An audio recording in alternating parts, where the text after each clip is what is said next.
చాలా గొప్ప ఎక్స్పీరియన్స్ ఈ సినిమా. ఇంత గొప్ప ఎక్స్పీరియన్స్ ప్రతి ఆర్టిస్ట్కి ఎప్పుడో ఒకసారే వస్తుంది. తర్వాత అలవాటైతే అది వేరే విషయం. ఆ ఒక్క దానికోసం ఎంత తపన పడతాడంటే ఆర్టిస్టు.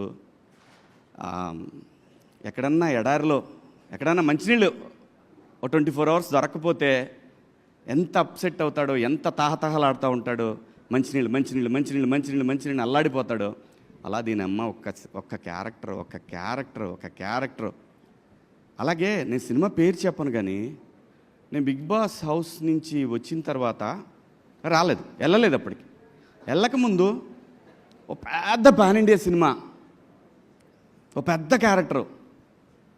అంటే ఈరోజు వచ్చిన ఈ ఇమేజ్కి ఇంకో 4 గంటలు ఉండేదేమో. అలాంటి ఒక క్యారెక్టర్ వచ్చింది, పళ్ళిన దాకా వచ్చింది, కానీ అది పళ్ళ నుంచి నా నోట్లో పోలేదు. చాలా బాధపడ్డాను. ఏంటి ఇంకా ఎన్నాళ్ళ పరీక్ష ఇది అని చాలా అప్సెట్ అయ్యాను.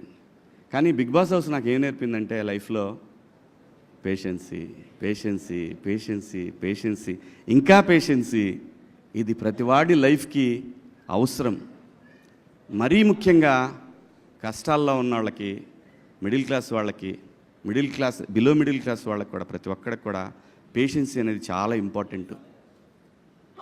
అలాంటి పేషెన్సీ మనకు జీవితాన్ని ఇస్తుంది. అలా పేషెన్సీ లేకపోతే జీవితాన్ని లాగేసుకుంటుంది కూడా.